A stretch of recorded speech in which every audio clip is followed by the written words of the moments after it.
கர்த்தருடைய பரிசுத்த நாமம் மகிமைப்படுவதாக. நாம் இன்று முதல் நீதிமொழிகள் புத்தகத்தை என்ன பண்ண போகிறோம்? படிக்கப் போகிறோம். இந்த நீதிமொழிகள் புத்தகம் வந்து இத பத்தி ஆவியானவர் இத பத்தி நம்ம படிக்கலாம் அப்படின்னு சொன்னபொழுது, நான் உண்மையாலுமே எனக்கு ஒரு கன்ஃப்யூஷன் இருந்துச்சு. என்னன்னா, இது வந்து ஒரு கருத்துள்ள 2 வரிகள். அந்த கருத்துள்ள 2 வரிகள எக்ஸ்ப்ளைன் பண்ண வேண்டிய அவசியமே கிடையாது. ஏன்னா, இது வந்து நமக்கு புரியிற லாங்குவேஜ்ல தான் இருக்குது. ஸோ, அத வந்து அத எப்படி ஒரு பிரசங்கமாவோ, இல்ல ஒரு ஹிஸ்ட்ரியாவோ, ஒரு கதையாவோ நம்ம என்ன பண்ண முடியாது, சொல்ல முடியாது. ஆனா, ஆவியானவர் அ இதோட இன்ட்ரோவ நான் எழுதிக்கிட்டு இருக்கும்போது, எனக்கு என்னுடைய அ சிறு வயதிலிருந்து இளமை காலம் வரைக்கும், அல்லது திருமணத்துக்கு முன்னாடி வரைக்கும் இருந்த ஒரு சில நாட்கள நான் நினைவு கூர்ந்தேன். அ எப்படி நினைவு கூர்ந்தேன்னா, ச்சே இன்னும் கொஞ்சம் ஞானம் இருந்திருந்தா இத இப்படி செஞ்சிருக்கலாமே! இன்னும் கொஞ்சம் புத்தியா யோசிச்சு இத இப்படி பண்ணியிருக்கலாமே! அந்த நேரத்தில நம்ம அத பேசியிருக்க கூடாது. அந்த நேரத்தில அத செஞ்சிருக்க கூடாது. அப்படின்ற ஒரு மனநிலை எனக்கு அடிக்கடி வரும். ஸோ, அத வந்து ஆவியானவர் எனக்கு என்ன பண்ணாருன்னா, உணர்த்தினாரு. அப்ப இந்த நீதிமொழிகள் புத்தகத்தை படிக்க வேண்டிய நோக்கம் என்ன அப்படின்னு பார்த்தீங்கன்னா, அ நீதிமொழிகள் 1ஆம் அதிகாரம் வசனங்கள் 2 முதல் நான் வாசிக்கிறேன் பாருங்க. "இவைகளால் ஞானத்தையும் போதகத்தையும் அறிந்து, புத்திமதிகளை உணர்ந்து, விவேகம், நீதி, நியாயம், நிதானம் என்பவைகளைப் பற்றிய உபதேசத்தை அடையலாம். இவைகள் பேதைகளுக்கு வினாவையும், வாலிபருக்கு அறிவையும் விவேகத்தையும் கொடுக்கும். புத்திமான் இவைகளைக் கேட்டு அறிவில் தேறுவான்." அ அறிவையும் விவேகத்தையும் கொடுக்கும்னு சொல்லப்பட்டிருக்கு. வாலிபருக்கு வந்து அறிவையும் விவேகத்தையும் கொடுக்கும்னு சொல்லப்பட்டிருக்கு. அதேபோல வந்து நமக்கு புத்தி, ஞானம், விவேகம் இந்த விவேகம்ன்றது ரொம்ப முக்கியம். புத்தின்றது கூட சொல் புத்தி சொல்லுவாங்க. நம்ம பேரண்ட்ஸ் நமக்கு கொஞ்சம் கொஞ்சம் சொல்லிக் குடுத்துருப்பாங்க. ஸோ அது ஓகே. ஆனா புத்தி இருக்கும்போது அறிவுல தேறுவானாம். ஸோ அறிவுல நாம எப்படி தேர்றது? ஞானத்த எப்படி நம்ம பயன்படுத்துறது? புத்தியா எப்படி செயல்படுறது? விவேகமா எப்படி செயல்படுவது? இந்த விவேகம்ன்றது ரொம்ப முக்கியங்க. சிச்சுவேஷன ஹேண்டில் பண்ற ஒரு மெத்தடு. இந்த விவேகம் வந்து நெறைய நேரத்தில நமக்கு இல்லாததுனால, சில சிச்சுவேஷன்ஸ நம்ம என்ன பண்ணியிருக்க மாட்டோம், ஹேண்டில் பண்ணியிருக்க மாட்டோம். அந்த இடத்துல நம்முடைய கேரக்டர் விழுந்து போயிருக்கும். இந்த இடத்துல நான் அழுதுருக்கக்கூடாது. இந்த இடத்துல நான் கோவப்பட்டுருக்கக்கூடாது. இந்த இடத்துல நான் பேசியிருக்கக்கூடாது.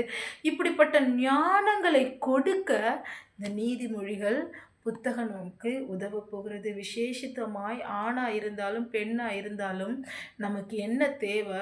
ஞானமும், விவேகமும், புத்தியும், அறிவும் நமக்கு தேவை. இந்த வேதம் முழுவதும் நீங்க பார்த்தீங்கன்னா, நீதிமொழிகள்ல ஞானம் என்ற ஒரு பிரதான சொல்லே அதிகமாக பயன்படுத்தப்பட்டிருக்கிறது.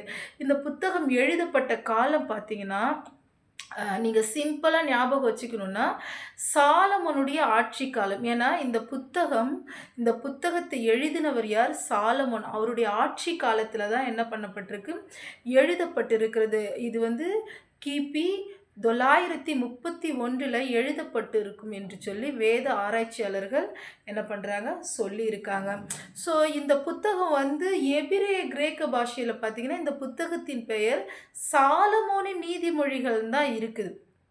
ஏன்னா பார்த்தீங்கன்னா, 30ஆம் அதிகாரம், 31ஆம் அதிகாரம். 30ஆம் அதிகாரம் ஆகூரினால் எழுதப்பட்டது.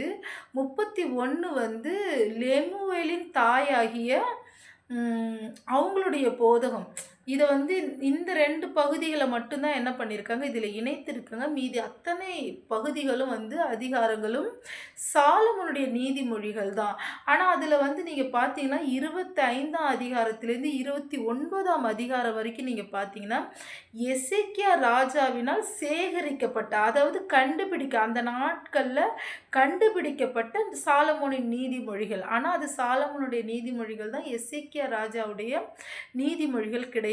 கிட்டத்தட்ட 231 வருடத்துக்கு பிற்பாடு எசேக்கியா ராஜா வந்து என்ன பண்ணியிருக்காரு, இந்த புத்தகங்கள கண்டுபிடிச்சிருக்காரு. சாலமோனுடைய இந்த புத்தகங்கள, இந்த பகுதிகள மட்டும் எடுத்து சேகரித்து இதோட இணைக்கப்பட்டிருக்கிறது. இந்த புத்தகத்தை வந்து ஒரு 6 பகுதிகளா பிரிக்கலாம். இந்த 1ஆம் அதிகாரத்தில இருக்கிற முதல் 7 வசனங்கள நீங்க பார்த்தீங்கன்னா, இந்த புத்தகம் நம்ம ஏன் படிக்கணும்? இந்த புத்தகம் படிக்கிறதுனால நமக்கு என்ன பலன் உண்டுன்றத நம்ம வாசிச்சு பார்த்தோம். அதுதான் இந்த 1ஆம் அதிகாரத்துடைய 1 முதல் 7 முடிய இருக்கிற வசனம். அதுக்கப்புறம் 1ஆம் அதிகாரம் 9லிருந்து நீங்க தொடங்கி 8ஆம் அதிகாரம் 36வது வசனம் வரைக்கும் நீங்க பார்த்தீங்கன்னா, யங்ஸ்டருக்கான ஒரு வசனம்.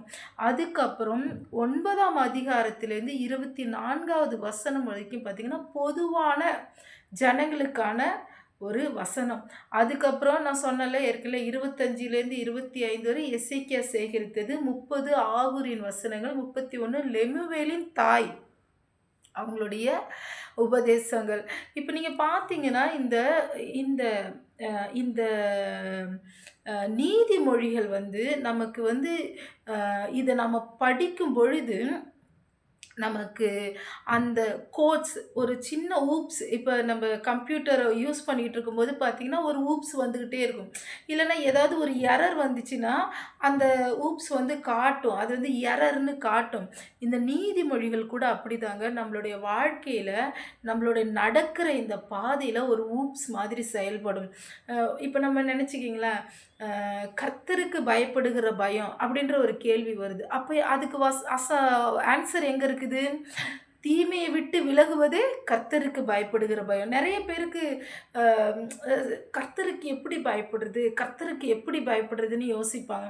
நானே சில நேரத்தில அப்ப ஒரு 10 வருஷத்துக்கு முன்னாடி அப்படியே முழங்கால் போட்டு அப்படியே அ அப்படியே ஒரு நடுநடுங்கி அப்படி ஒரு ஜெபிக்கிற ஜெபம் மாதிரி பண்ணிக்கிட்டு இருப்பேன்.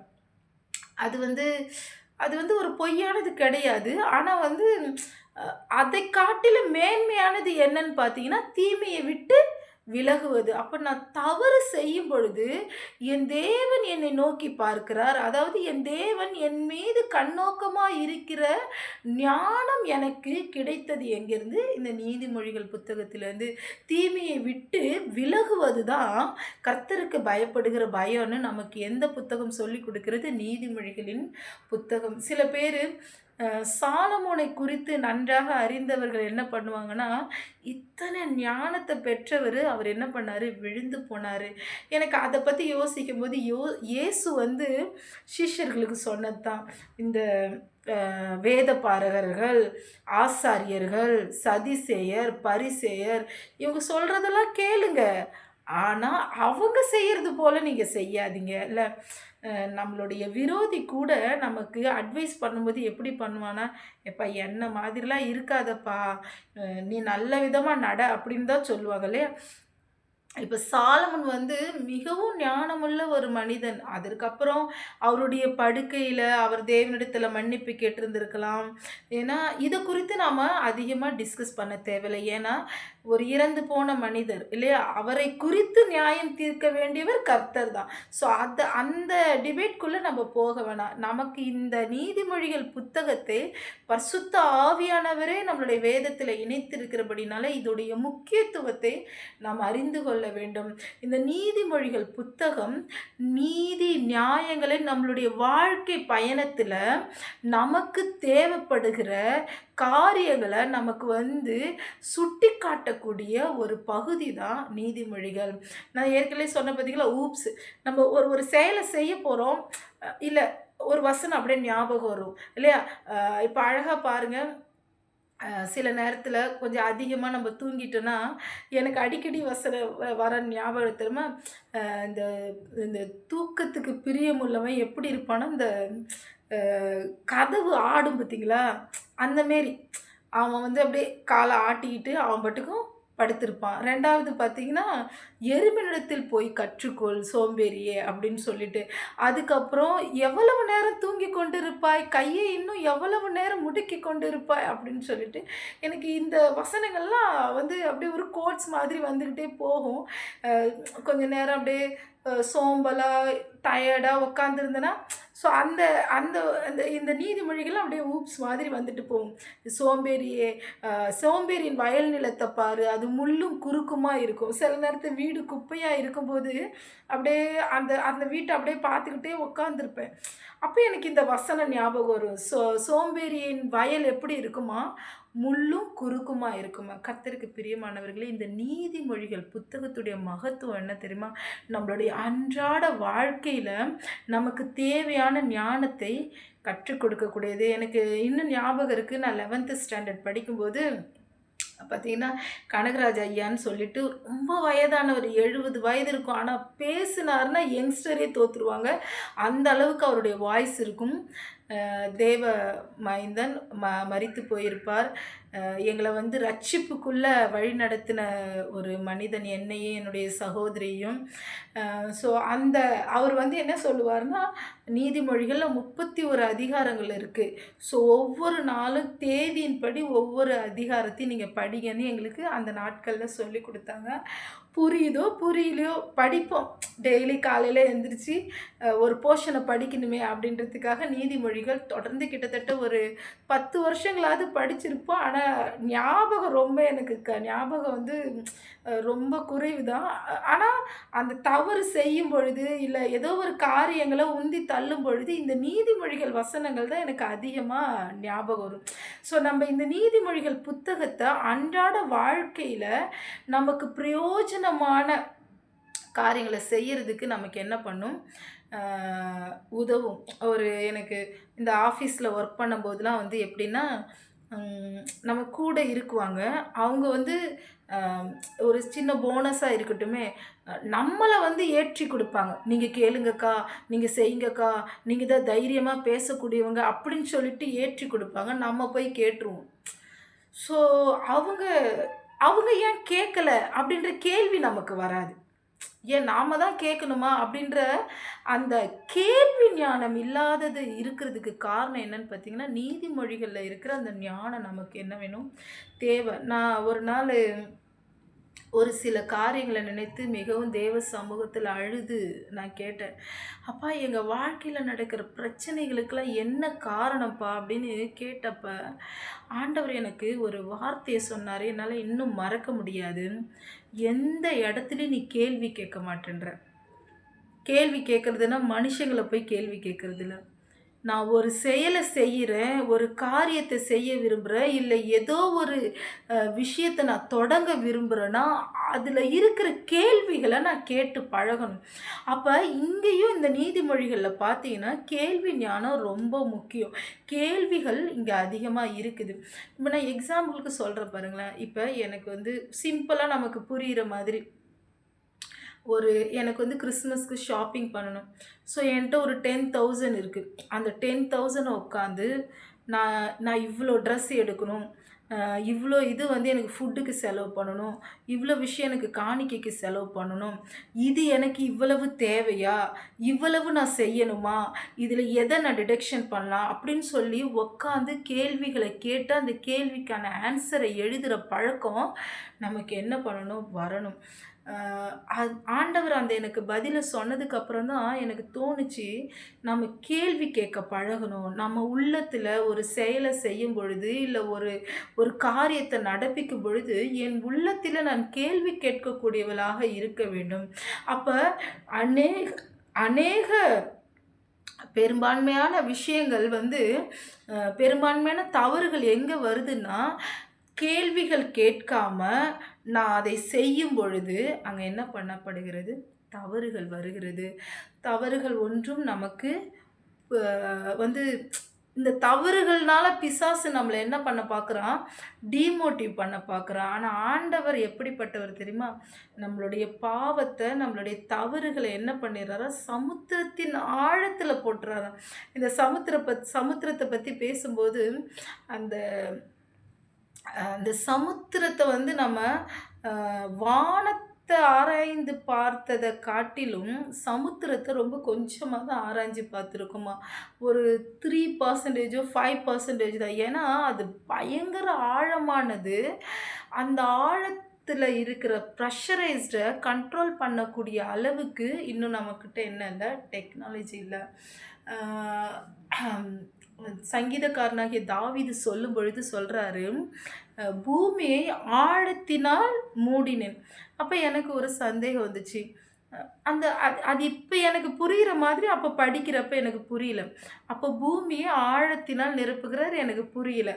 அந்த வசனம் புரியல. நான் அப்படியே ஆண்டவரே இந்த வசனம் எனக்கு புரியவே இல்லை அப்படின்னு சொல்லிட்டு நான் என்ன பண்ணேன், தூங்கிட்டேன்.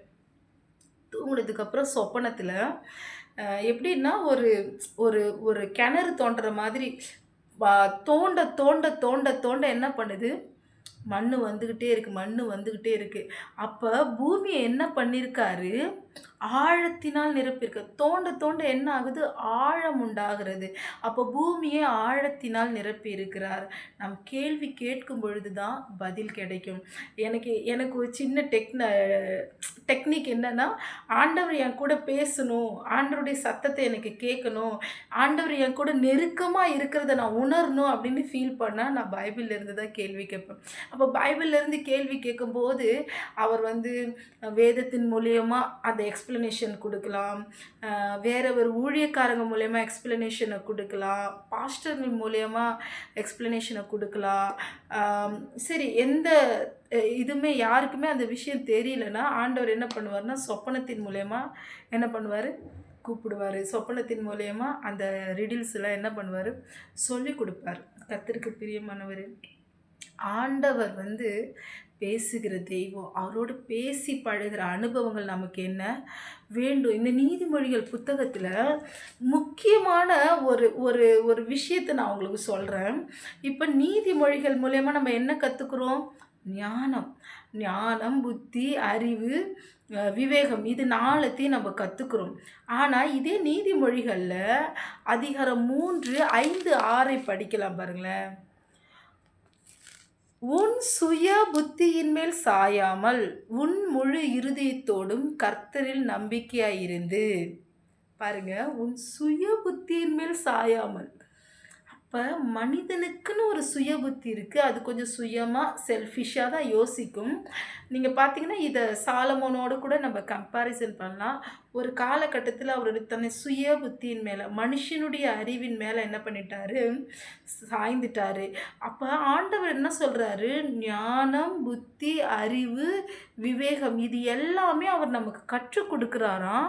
ஆனால் நம்மளுடைய சுய புத்தியின் மேலே நம்ம என்ன பண்ணக்கூடாதான், சாயக்கூடாதான். அதுக்கு ஒரு ஆன்சரையும் ஆண்டவர் நமக்கு கொடுத்துருக்காரு பாருங்க.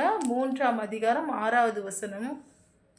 உன் வழிகளில் எல்லாம் அவரை நினைத்துக்கொள், அப்பொழுது அவர் உன் பாதைகளை செவைப்படுத்துவார். அப்படி உன் வழிகள்லாம் அவரை நினைத்துக்கொள்ளா, இப்போ எனக்கு ஒரு செயல் செய்யணும், நான் அதை பிளான் பண்ணிட்டேன், கேள்வி கேட்டு நான் ப்ரிப்பேர் பண்ணிட்டேன். ஆனால் இதை நடக்க செய்கிறவர் யார், கிறிஸ்து தான், ஆண்டவர் தான், நம்முடைய கர்த்தராகிய பிதா தான் இல்லையா. அப்போ நான் நடக்கிற இந்த பாதையில் ஆண்டவர் எனக்கு உதவி செய்யுங்க, இந்த விஷயத்தை செய்யணும், இதை எப்படி பண்ணணும்னு நான் நினைக்கிறேன், ஆனால் நீங்கள் தான் இதை வாய்க்க பண்ணணும் அப்படின்னு சொல்லிட்டு நம்ம நடக்கிற பாதையில் நம்ம என்ன பண்ணணுமா, அவரை நினைத்து கொள்ளணுமா. அப்போ தான் அந்த காரியம் என்ன பண்ணும், வாய்க்கப்படுமா. இன்னும் வேதத்தில் அழகான ஒரு வசனம் இருக்குது, குதிரை யுத்த நாளுக்கு ஆயத்தப்பட வேணும், அதுக்கப்புறம் தான் ஜெயம் கர்த்தரால் வரும். அப்போ நான் ஆயத்தப்பட வேண்டிய செயல், நான் கற்றுக்கொள்ள வேண்டிய ஞானம், நான் செய்ய வேண்டிய காரியம் எல்லாவற்றையும் நான் செய்யணுமா, ஜெயம் கர்த்தரால் வரும். சில நேரத்தில் நம்ம நினைப்போம், இன்னும் எவ்வளவு ப்ரிப்பேர் பண்ணணும், ஒரு ஒரு ஒரு ஒரு விக்டரி, ஒரு ஜெயம், ஒரு ஜெயிக்கிற அந்த அனுபவத்தை இன்னும் நான் என்ன செய்தால் கிடைக்குன்ற நேரங்கள்லாம் நம்மளுக்கு வந்திருக்கு இல்லையா, அப்படிப்பட்ட கேள்விகள்லாம். ஆனால் ஒரு முழுமையான ஆயத்தம் நமக்குள்ளே வர வரைக்கும் அந்த நாம் கேட்ட அந்த ஜெயம் கிடைக்கிறதுக்கு கொஞ்சம் தாமதம் ஆகும். ஆனால் கண்டிப்பாக ஆண்டவர் என்ன பண்ணுவார், ஜெயத்தை கொடுப்பார். கர்த்தருக்கு பிரியமானவர்களே, இந்த நீதிமொழிகள் புத்தகத்தை நம்ம ஒவ்வொரு நாளும் அந்த தேதியின்படி வாசிக்கும் பொழுது நம்மளுடைய நடைமுறை வாழ்க்கையில் நமக்கு தேவையான ஞானத்தை கர்த்தர் என்ன பண்ணுவார், நம்மளுடைய இருதயத்தில் விடிவெள்ளி நட்சத்திரத்தை போல காண்பிப்பார் இல்லையா? ஸோ எனக்கு அது அது ரொம்ப ஒரு அது எனக்கு ஆச்சரியமாக இருக்கும். நான் அப்படியே சில நேரத்தில் அப்படியே சோம்பலாக இருக்கும்போது அந்த வசனங்கள்லாம் வரும்போது பார்த்தீங்களா, அது இல்ல இந்த வசனம் வந்துருச்சு. நம்ம டக்குன்னு எல்லாத்தையும் செய்யணும். ஆண்டவரே எனக்கு பலப்படுத்துங்க அப்படின்னு சொல்லிட்டு, நம்ம அத என்ன செய்வோம்? செய்ய ஓடுவோம். நம்மளுடைய நடைமுறை வாழ்க்கையில நமக்கு தேவையான ஞானத்தை கொடுக்கிறதுக்கு, இந்த நீதிமொழிகள் புத்தகம் நமக்கு என்ன பண்ணும்? உதவும். நீங்க தொடர்ந்து இந்த நீதிமொழிகள் பகுதிகள கேட்கலனா கூட பரவால்ல. ஆனா வாசிக்க ஆரம்பிங்க. இந்த நீதிமொழிகள் 1ஆம் அதிகாரத்த இந்த பாருங்க இன்னைக்கு தேதி என்னது? 5ஆம் தேதி இல்லையா? ஸோ அந்த 5ஆம் தேதிக்குள்ள நீதிமொழிகள நீங்க வாசித்து பாருங்களேன். அது உங்களுக்கு அழகா புரியும். இது வந்து ரொம்ப அப்படியே புரியாத ஒரு பகுதின்னு சொல்ல முடியாது. அழகா புரியக்கூடிய ஒரு பகுதி. நீங்க வாசித்து பாருங்க. அதேபோல ஒவ்வொரு நாளும் நீங்க வாசித்து பாருங்க. ஒவ்வொரு தேதியின்படி வாசித்து பாருங்க. உங்களுக்கு அது நன்றாக புரியும். எனக்கு நான் எப்போ 31வது அதிகாரத்தில வருவேன்னு எனக்கு ஒரு ஆசை இருக்கு. ஏன்னா எனக்கு நான் அடிக்கடி பார்க்குற அந்த அந்த குணசாலியான ஸ்திரீ அதை குறித்து 31ஆம் அதிகாரத்தில் இருக்குது. நம்ம தொடர்ந்து 1ஆம் அதிகாரத்தில் இருக்கிற கோர்வையான சில விஷயங்களை மட்டும் நம்ம பேச போகிறோம். அடுத்த வீடியோவில் நீதிமொழிகள் 1ஆம் அதிகாரத்தை பற்றி நாம் சுருக்கமாக பார்க்க போகிறோம். ஸோ நீங்கள் கேட்குறவங்களுக்கு இது ஆசீர்வாதமாக இருக்கும். இயேசு கிறிஸ்து நாமத்தினால இதை உங்களிடத்தில் அனுப்புகிறேன். ஆமேன்.